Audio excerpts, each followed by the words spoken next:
मेरे मोहल्ले की संकरी गली में कोई अपनी बूढ़ी माँ पर बेरहमी से मार रहा था। चीख पुकार सुनकर जब मैं नीचे भागा तो मैंने बिना सोचे उस आदमी का हाथ दबोच लिया और उसकी लाठी खींचकर दूर फेंक दी।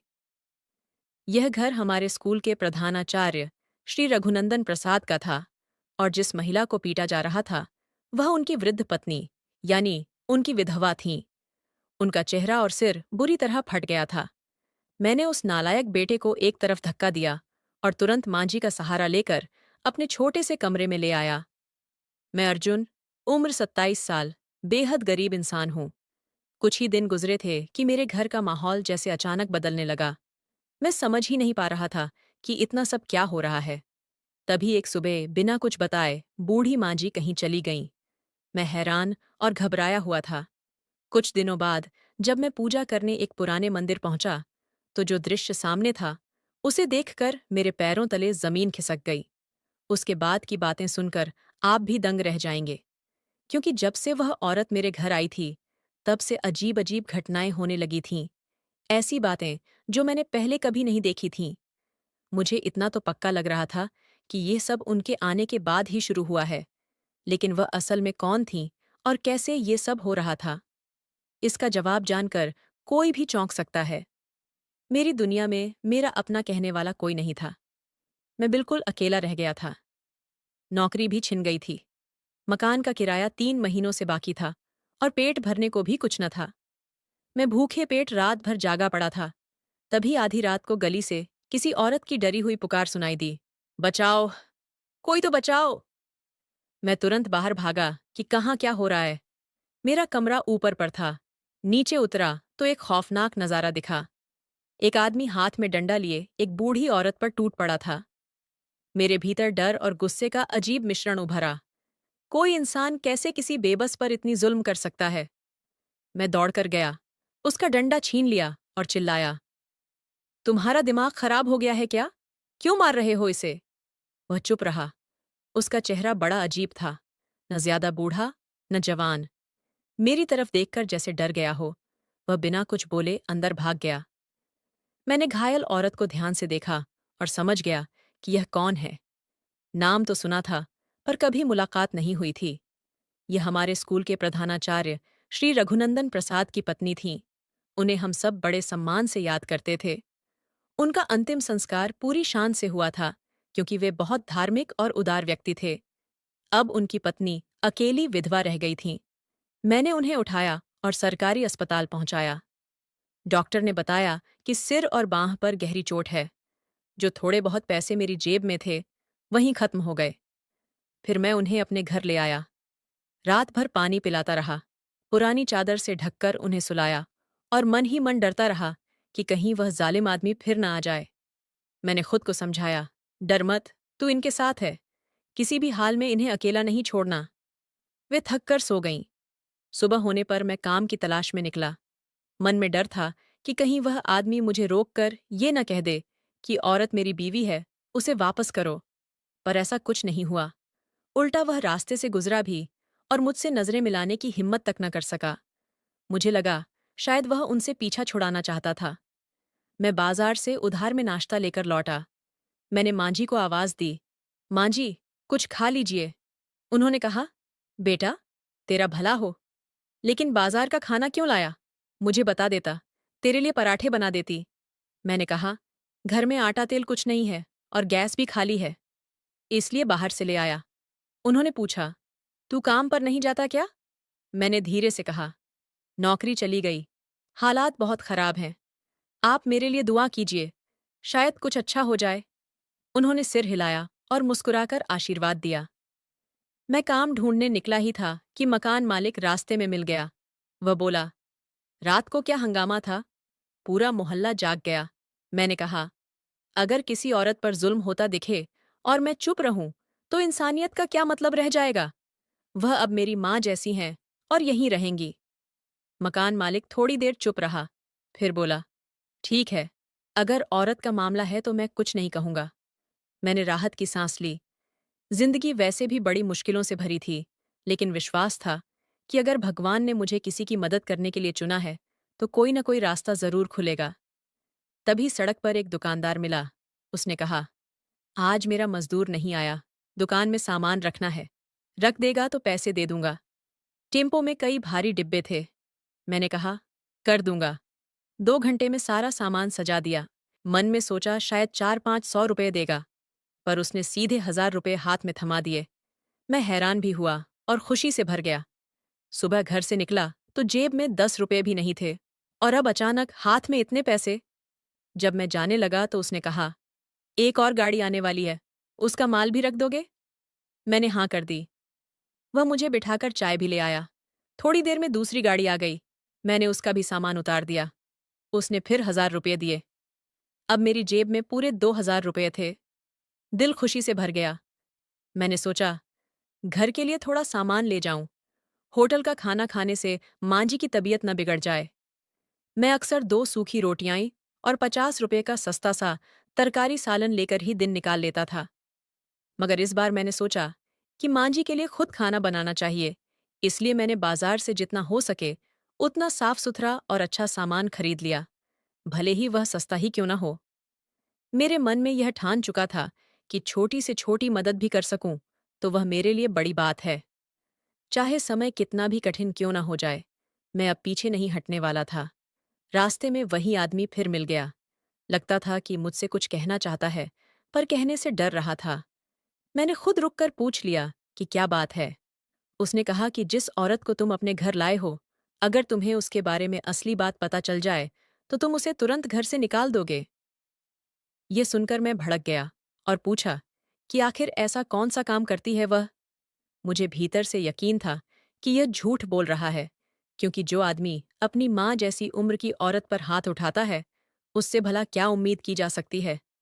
उसने फिर कहा कि उसे घर से निकाल दो। मैंने सख्ती से कहा, ठीक है, निकाल दूंगा, अब हट यहां से। मेरी आवाज ऊंची होते ही आसपास के 2-4 लोग देखने लगे, लेकिन मैं लड़ाई झगड़ा नहीं चाहता था। साफ समझ आ रहा था कि वह बस मन की जलन निकाल रहा है। अगर उसके पास कोई सबूत होता तो वहीं बता देता। शायद उसे यह बर्दाश्त नहीं हो रहा था कि इस औरत को अब कहीं पनाह मिल गई है। वह चुपचाप चला गया और मैंने सोचा कि शायद भगवान ने उसे मेरे रास्ते से हटाया है ताकि मैं अपना काम ठीक से कर सकूं। मैं सामान लेकर घर पहुंचा। चिकन, सब्जियां, तेल, नमक, सब कुछ। माँ जी को देते हुए कहा कि आज हम दोनों मिलकर खाना बनाएंगे।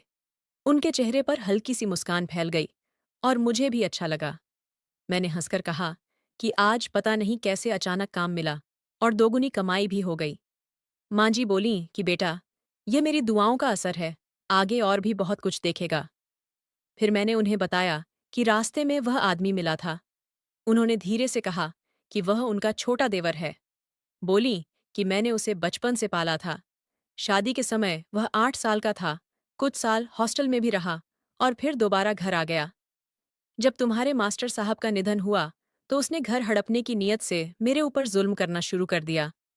दवाइयां तक नहीं लाता था, खाना भी छीन लेता था, ऊपर से धमकी देता था कि यह घर उसका है और मुझे बाहर निकल जाना चाहिए। मैं हैरान होकर बोला कि आपको तो घर छोड़ना ही नहीं चाहिए था। माँ जी ने उदासी से कहा कि मैं और कर भी क्या सकती थी बेटा, तूने ही तो मेरी हालत देखी थी। मैंने गुस्से में कहा कि हम उस पर मुकदमा करेंगे, लेकिन माँ जी बोलीं कि नहीं बेटा, हम कुछ नहीं करेंगे, अब जो भी होगा भगवान ही करेगा। उनकी बात सुनकर मैं चुप हो गया, पर मन में ठान लिया कि मैं माँ जी का साथ नहीं छोड़ूंगा और उनकी सुरक्षा के लिए हर मुमकिन कोशिश करूंगा। अगले दिन मैं फिर उसी बाजार पहुंचा तो वही दुकानदार मिल गया। उसने अपना नाम प्रकाश बताया और मेरा नाम पूछा। बोला कि उसका मजदूर बीमार है, इसीलिए अगर मैं चाहूं तो नियमित काम संभाल सकता हूं। उसने खुद ही कहा कि महीने के 25,000 दे देगा। मैं दंग रह गया, पर तुरंत राजी हो गया। मेरे लिए यह बहुत बड़ा मौका था, क्योंकि पहले जिस दुकान में चाय बनाता था वहां मुश्किल से 100-200 रुपये मिलते थे, और अब अचानक 25,000। मैंने मन ही मन भगवान को धन्यवाद कहा और काम शुरू कर दिया। सिर्फ 1 हफ्ता बीता था कि वह बोला कि उसका कारोबार बढ़ रहा है और अब वह मुझे सुपरवाइजर बना रहा है। उसने कहा कि 7-8 लड़के रख लो, वही सामान उठाए ढोएंगे, तुम्हारी तनख्वाह 50,000 कर देता हूँ। मैं चाहता भी नहीं था और मेरी कमाई दोगुनी हो गई। अब मैं रोज माँ जी के लिए फल, खाना और दवाइयाँ लेकर आता। माँ जी दिन भर पूजा पाठ करती और मुझे गीता पढ़ने के लिए कहती। धीरे धीरे यह मेरी भी आदत बन गई। सिर्फ 2 महीने हुए थे कि प्रकाश ने कहा कि उसकी दूसरी कंपनी का काम भी मैं संभाल लूं। अब मेरी तनख्वाह 1 लाख कर दी गई। मैंने तुरंत हाँ कह दी। इसके बाद मैंने एक अच्छा घर किराए पर ले लिया, क्योंकि पुराना कमरा बहुत ठंडा था और सर्दियां आने वाली थीं। नया घर, बड़ी तनख्वाह। मुझे लग रहा था जैसे जीवन में अचानक सुकून उतर आया है। मैं हमेशा महसूस करता था कि यह सब मांझी की प्रार्थनाओं का असर है। जिस दिन से वह मेरी जिंदगी में आई, सब कुछ बदल गया। रोजाना मैं लगभग अच्छा खासा रुपये कमा लेता था। मेरे लिए यह किसी चमत्कार से कम नहीं था। काम भी आसान था। मजदूर सामान उठाते, मैं बस निगरानी करता। मेरी सेहत बदलने लगी। चेहरा निखर आया। आत्मविश्वास बढ़ गया। रोज काम से आने के बाद मैं माँ जी के साथ बैठकर बातें करता, उनकी सेवा करता, उनके लिए ताज़ा सब्जियां लाता। उनकी मुस्कान मुझे सुकून देती थी। मैंने जिंदगी की सारी परेशानियों को पीछे छोड़ दिया और मेहनत तथा ईमानदारी से दिन गुजारने लगा। लेकिन जिंदगी कभी एक जैसी नहीं रहती। इंसान जैसे ही सोचता है कि सब ठीक चल रहा है, तभी कोई अचानक मोड़ सामने आ जाता है। मुझे देर से समझ आया कि सब शांत दिखने के बावजूद एक नई मुसीबत धीरे धीरे मेरे करीब आ रही थी। एक दिन जब मैं घर लौटा, तो देखा कि दरवाजे की कुंडी बाहर से लगी हुई है। मुझे बड़ा अजीब लगा। अंदर गया तो माँ जी कहीं दिखाई नहीं दी। पहले तो सोचा कि शायद बाथरूम में होंगी, पर पूरा घर बिल्कुल शांत था। बाथरूम का दरवाजा भी खुला था, यानी वह घर पर नहीं थी। मैंने माँ जी के लिए एक सस्ता सा मोबाइल रखा था, ताकि जरूरत पड़े तो तुरंत मुझे बुला सकें। लेकिन जब कॉल किया तो फोन घर में ही पड़ा मिला। मेरा दिल घबरा गया। पास वाली पड़ोसन से पूछा कि क्या उसने माँ जी को कहीं जाते देखा है। उसने कहा नहीं, लेकिन जाते जाते अजीब बात बता गई। बोली कि तुम्हारी माँ जी तो अक्सर बाहर चली जाती हैं। सुबह जब तुम काम पर निकलते हो या कभी कभी दोपहर के समय भी वह चुपचाप बाहर चली जाती थीं और तुम्हारे लौटने से कुछ देर पहले वापस आ जाती थीं। मैंने पूछा कि वह बताती नहीं थी कि कहाँ जाती हैं। पड़ोसन बोली कि मैंने पूछा था, पर उन्होंने टाल दिया। वह खाली हाथ जातीं, लेकिन लौटते समय चादर में कुछ छुपाकर लाती थीं। 1-2 बार मैंने पूछा तो वह जल्दी से कमरे में घुस गईं। मुझे लगा यह औरत बेवजह दूसरों के मामलों में दखल देती है, इसलिए मैंने ज्यादा नहीं पूछा। सोचा रोज जाती हैं तो लौट भी आती होंगी। लेकिन उस दिन शाम तक इंतजार करता रहा। माँ जी वापस ही नहीं आई। घबराहट बढ़ने लगी। पास के पार्क, बाजार, दुकानों सब जगह ढूंढा, पर कोई सुराग नहीं मिला। दिल बैठने लगा। एक बूढ़ी औरत बिना मोबाइल के कहीं चली जाए तो ढूंढना कितना मुश्किल हो जाता है, यह तब समझ आया। 7-8 महीने से वह मेरे साथ थीं और मेरे लिए तो माँ जैसी हो चुकी थीं, इसीलिए चिंता और भी बढ़ गई थी। तभी उनका देवर रास्ते में दिख गया। मेरी बेचैनी देखकर बोला, क्या हुआ? मैंने कहा कि माँ जी घर पर नहीं है। वह हंस पड़ा और बोला, अभी तो बहुत कुछ देखने को मिलेगा। उसकी हंसी ने मेरी परेशानी और बढ़ा दी। मैंने शक जताया तो बोला कि अगर मैं उन्हें ले जाता तो उन्हें घर से निकालने की जरूरत ही क्या थी। उसकी बात से मुझे यकीन नहीं हुआ। फिर भी मैं पूरे मोहल्ले में घूम घूम कर ढूंढता रहा। सांसें तेज हो गईं। दिल घबराने लगा। हर आवाज पर रुक जाता, हर आदमी से पूछता, लेकिन कोई भी जानकारी नहीं दे पाया। बेचैनी बढ़ती जा रही थी। आखिरकार पुलिस स्टेशन गया। वहां से जवाब मिला कि 24 घंटे पूरे नहीं हुए, इसलिए अब भी गुमशुदगी दर्ज नहीं कर सकते। यह सुनकर मैं और परेशान हो गया। मन में तरह तरह के डरावने ख्याल आने लगे। कहीं कोई उन्हें उठा तो नहीं ले गया, कहीं रास्ता भटक तो नहीं गई, कहीं गिरकर बेहोश तो नहीं हो गई। इन बातों ने मन और भारी कर दिया। मैं पास के मंदिर जाकर बैठ गया और अंदर ही अंदर भगवान से दुआ करने लगा कि माँ जी सही सलामत हों। आंखें बंद कर बार बार यही सोचता रहा कि उनकी दुआएं और भगवान की कृपा उन्हें हर मुश्किल से बचाए रखेगी। मैंने गहरी सांस ली और दिल को थोड़ा शांत करने की कोशिश की। हाथ जोड़कर भगवान से गुहार लगाई कि उन्हें सुरक्षित रखें और मुझे रास्ता दिखाए। रात बढ़ रही थी और हर तरफ अंधेरा फैल गया था। मुझे लगा जैसे आज की रात मेरे जीवन की सबसे परेशान करने वाली रात है। पर भगवान पर भरोसा था कि उम्मीद कभी खत्म नहीं होनी चाहिए। मंदिर के आंगन में बैठकर मैं हर बीतते पल को महसूस करता रहा और मन ही मन विश्वास करता रहा कि भगवान जो करते हैं किसी कारण से करते हैं। मैंने दोबारा आंखें बंद करके मदद मांगी। दिल में आया कि मांझी जहां भी होंगी ठीक होंगी और शायद मुझे ही ढूंढ रही होंगी। कुछ देर बाद मैंने देखा कि कुछ महिलाएं मंदिर के एक कोने में इकट्ठी खड़ी थीं। मुझे लगा शायद खाना बांटा जा रहा है, क्योंकि सुबह से कुछ खाया नहीं था। सोचा थोड़ा ले लूं ताकि हिम्मत बनी रहे और फिर तलाश शुरू करूं। लेकिन जैसे ही मैं करीब पहुंचा तो मेरे पैरों तले जमीन खिसक गई। वहां खाना नहीं दिया जा रहा था, बल्कि एक बुजुर्ग औरत बैठी थी और लोग उनसे मिलने, उनके पैर छूने और उनका आशीर्वाद लेने के लिए उत्सुक खड़े थे। कहा जा रहा था कि यह महिला कई महीनों बाद यहां आई है। जब मैंने उनका चेहरा देखा तो मैं हैरान रह गया। वह कोई और नहीं बल्कि वही बूढ़ी माँ जी थीं, जो वहां बैठकर लोगों के लिए दुआ कर रही थीं। उन्हें देखकर मेरी सांस जैसे लौट आई। उन्होंने मुझे भी देख लिया और हाथ के इशारे से बुलाया। मुझे राहत हो गई कि वह सकुशल हैं। पूजा समाप्त होने पर वह मेरे पास आईं और बोली, चलो घर चलते हैं। उन्होंने पैसे वाला डिब्बा एक तरफ रखा। मैंने पूछा कि यह सब क्या हो रहा था और लोग आपको ऐसे क्यों घेर रहे थे। वह बोली, पहले यह देखो, और मुझे वही लकड़ी का संदूक दिखाया जिसमें वह अपने कपड़े रखती थीं। लेकिन भीतर कपड़ों की जगह नोट और रुपए भरे थे। मैं हैरान रह गया। मैंने पूछा कि यह सब कहाँ से आया। वह मुस्कुराईं और बोलीं कि जब तुम घर पर नहीं होते थे तो मैं मंदिर चली जाती थी। आज रात्रि विशेष पूजा थी, इसलिए देर हो गई। लोग मुझसे आशीर्वाद लेने आते थे। सच ये है कि मैं काशी के एक बड़े आश्रम की शिक्षित साधिका रही हूँ। ये सुनकर मैं चुप रह गया। फिर बोली कि हमारे कुल में पीढ़ियों से साधना और सिद्ध चलती आई है और वह मुझ तक भी पहुंची। पर मैंने अपनी इच्छा से परंपरा के बाहर विवाह कर लिया था, इसीलिए यहाँ बस गई।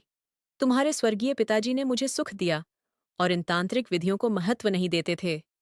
बेटा, मैंने आज तक किसी से कुछ नहीं मांगा। तुमने भी देखा, मैं किसी से मांग नहीं रही थी। लोग खुद ही भेंट डाल रहे थे।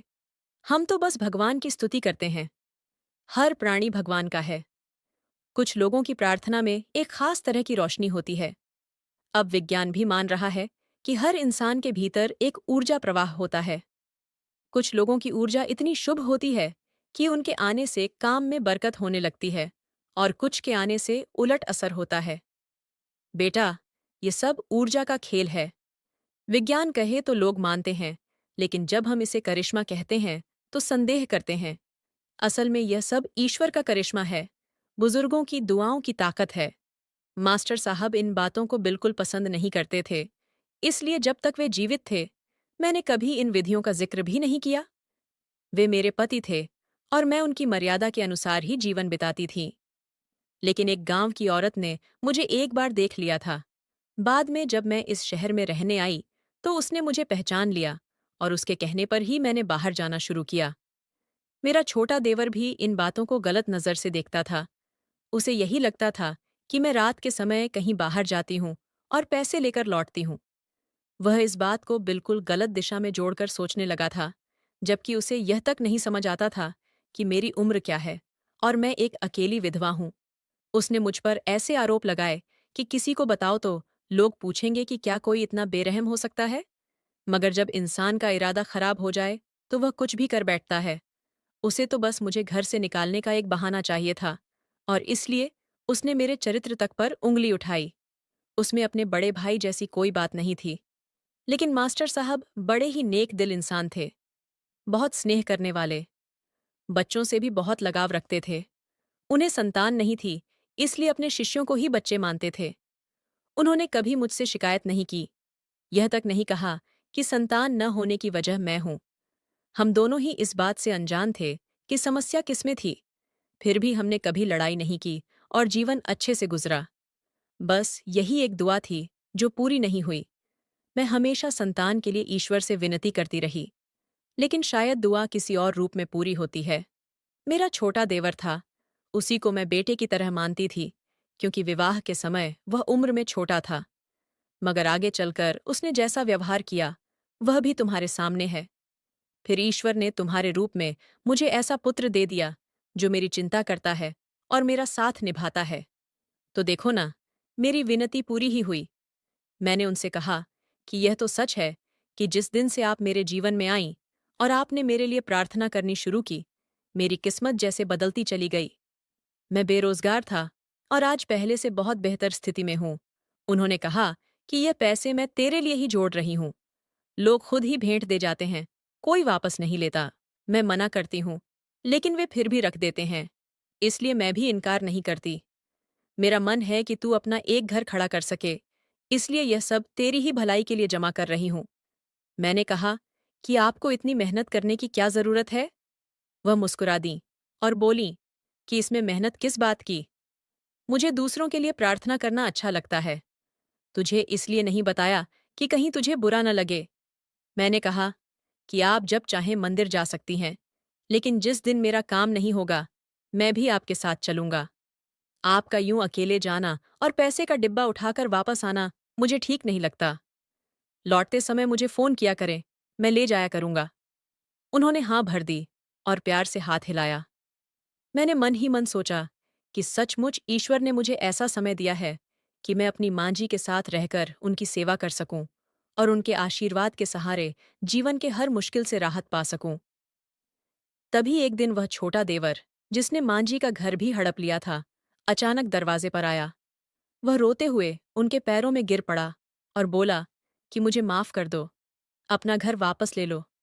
मैं दूसरे शहर जा रहा हूं, बस मुझे क्षमा कर दो। माँ जी ने तुरंत उसे माफ कर दिया। मुझे लगा शायद उसे समझ आ गई है या फिर किसी मुसीबत ने उसे घेर लिया है। उसने घर की चाबी हमारे हवाले की और चला गया। बाद में पता चला कि वह बड़े स्तर पर धोखाधड़ी कर चुका था। कई लोग उसके पीछे पड़े थे और पुलिस भी उसे ढूंढ रही थी। इसलिए वह भागने के अलावा कोई रास्ता नहीं देख पा रहा था। घर वह साथ ले नहीं सकता था, इसलिए माफी का बहाना बनाकर हमें लौटा गया। अब चाहे वह लौट भी आए, घर उसके हाथ नहीं लगने वाला था। माँ जी ने कहा कि अब हम किराए के घर में नहीं रहेंगे, अपने घर में ही रहेंगे। मैंने हामी भरी। वह घर सच में बहुत प्यारा था। माँ जी बोली कि तेरे मास्टर जी ने हर ईंट अपनी निगरानी में लगवाई थी। घर ऐसा था जैसे बरसों तक खड़ा रहे। फिर उन्होंने बातों बातों में कहा कि अब जब घर है तो घरवाली भी लानी पड़ेगी। मैं अकेले नहीं रहने वाली। और वह मेरे लिए लड़की देखने लगीं। रही बात उनके देवर की, तो वह क्यों भागा? तो पता चला कि उसने इतने लोगों से धोखा किया था कि अब यहाँ टिक नहीं सकता था। लोग इकट्ठा होकर उसे पकड़ने ही वाले थे, इसलिए जान बचाने के लिए भाग जाना ही उसके लिए ठीक था। माँ जी ने मेरे लिए रिश्ता तय कर दिया और सारा इंतजाम खुद करने लगीं। जल्द ही मेरी शादी होने वाली थी। मेरे मन में बस यही खुशी थी कि भगवान ने मुझे ऐसी माँ दी जो दयालु भी है और मेरी हर कठिनाई में साथ खड़ी रही है। अब मेरे पास अपना रहने का घर भी था और अपना काम धंधा भी। मैंने कमाए हुए पैसों से अलग से अपनी एजेंसी शुरू कर ली थी। अब मैं गोदामों का सामान चढ़ाने उतारने का काम करता था और बड़े बड़े माल की ढुलाई भी संभालता था। कभी कभी खुद को ही यकीन नहीं होता था कि मैं आखिर इतने बड़े बदलाव से कैसे गुजर गया। माँ जी में सच में कोई अलग ही ताकत थी, और अगर कोई करामात न भी हो तो माँ का होना ही सबसे बड़ा वरदान है। जब माँ सच्चे मन से अपने बच्चे के लिए दुआ करती है तो उसकी किस्मत की दिशा ही बदल जाती है। उन्होंने मुझे अपने बेटे जैसा माना, मेरी हर परेशानी को अपना दुख और मेरी हर खुशी को अपनी खुशी समझा। पीछे देखता हूं तो लगता है कि अगर माँ जी मेरी जिंदगी में नहीं आती तो शायद मैं कभी संभल नहीं पाता। मैं बिखरा हुआ, दिशाहीन इंसान था, न अपना घर, न सम्मान, न कोई पहचान। लेकिन उनके आने ने मेरी पूरी दुनिया नई बना दी। वह हमेशा कहती थीं कि रोजी रोटी की कीमत समझो और लोगों के साथ भला करो, क्योंकि ईश्वर की कृपा उन्हीं पर रहती है जो दूसरों के लिए आसानी पैदा करते हैं। मेरा कारोबार देखते ही देखते बढ़ने लगा। मेरी एजेंसी भी फैलती गई और मेरे जान पहचान के रिश्ते भी मजबूत होते चले गए। लोग अब मुझ पर भरोसा करने लगे थे और मेरा नाम अच्छे कारोबारियों की सूची में आने लगा था। जब भी माँ जी मुझे आशीर्वाद देतीं तो लगता जैसे उनकी बातें किसी उजाले की तरह मेरे रास्ते साफ कर देती हैं और काम बिना रुकावट पूरा हो जाता है। वह खुद कभी दुनियावी सुविधाओं की इच्छा नहीं रखती थीं। उनकी सबसे बड़ी खुशी बस यह थी कि मैं कामयाब हो जाऊं और खुश रहूं। घर में शांति थी, काम में तरक्की थी और मेरे दिल में संतोष। मैं कई बार सोचता था कि करिश्मा सच में कोई अलौकिक चीज है या फिर माँ का आशीर्वाद ही असली करिश्मा होता है, क्योंकि मैंने अपनी आंखों से देखा था कि उनकी प्रार्थनाओं ने मेरी जिंदगी को कहाँ से कहाँ पहुंचा दिया। आज मैं बेहद खुश था, प्रभु का धन्यवाद करता था कि मुझे ऐसी पवित्र और नेकदिल माँ मिली, जिन्होंने मुझे अपने बेटे की तरह प्यार दिया, दुआएं दी और अपनी त्याग और मोहब्बत से मुझे ऐसा रास्ता दिखाया जिसकी मैंने कभी कल्पना तक नहीं की थी। मैं दिल से ईश्वर का शुक्रगुजार हूँ और यही मांगता हूँ कि माँ जी हमेशा स्वस्थ और सलामत रहें और हर बेटे को माँ जैसी दुआ देने वाली माँ मिले। माँ की महिमा दुनिया का सबसे बड़ा सत्य है। माँ वह हस्ती है जो अपने बच्चे के लिए अपनी हर खुशी कुर्बान कर सकती है। वह अपना आराम, अपना चयन छोड़ देती है, मगर बच्चे को तकलीफ में नहीं देख सकती। माँ का दिल दुनिया का सबसे नरम और सबसे उदार दिल होता है, जिसमें सिर्फ प्यार, त्याग और निष्कपट भावना होती है। माँ का महत्व इतना बड़ा है कि धर्म ग्रंथों में माँ की सेवा को ईश्वर की उपासना के बराबर कहा गया है। माँ की गोद ही बच्चे की पहली शिक्षा होती है, जहाँ वह जीवन की मूल बातें सीखता है। माँ की दुआएं वह अमूल्य खजाना है जो हर मुश्किल को हल्का कर देती हैं। जब बच्चा बीमार होता है, माँ रात भर जागती रहती है। जब बच्चा भूखा होता है, माँ अपना पेट खाली रखकर भी उसे खाना खिलाती है। माँ का प्रेम सबसे सच्चा और पवित्र है। दुनिया की हर मोहब्बत समय के साथ बदल जाती है, मगर माँ की मोहब्बत कभी नहीं बदलती। हिंदू धर्म में माता पिता की सेवा को सर्वोच्च कर्तव्य बताया गया है। शास्त्रों में कहा गया है, मातृदेवो भव, पितृदेवो भव। माँ को देवताओं से भी ऊपर माना गया है। माँ के चरणों में ही असली स्वर्ग बसता है। जन्नत जैसा बड़ा इनाम भी माँ की सेवा में छिपा है। माँ की इज्जत करना और उनसे प्रेम रखना, इसी से इंसान दोनों दुनियाओं में सफल होता है। सच कहा जाए तो माँ दुनिया की सबसे अनमोल हस्ती है। औलाद के लिए दया और ममता की छाया। माँ का त्याग और उसका आशीर्वाद ही इंसान की सफलता की नींव रखते हैं। इसलिए हर व्यक्ति का कर्तव्य है कि माता पिता की सेवा करे, उनका सम्मान करे और उनका आशीर्वाद ले, क्योंकि यही आशीर्वाद असली पूंजी है जो जीवन और परलोक दोनों में काम आती है। तो दोस्तों, आपको यह कहानी कैसी लगी, कमेंट करके ज़रूर बताएं। अगर आपको यह कहानी पसंद आई हो तो इसे लाइक करें और अपने दोस्तों के साथ शेयर करें। आगे भी ऐसी ही रोमांचक कहानियों के लिए हमारे चैनल को सब्सक्राइब करें और बेल आइकन दबाना ना भूलें, ताकि आप हमारी कोई भी कहानी मिस ना करें। धन्यवाद।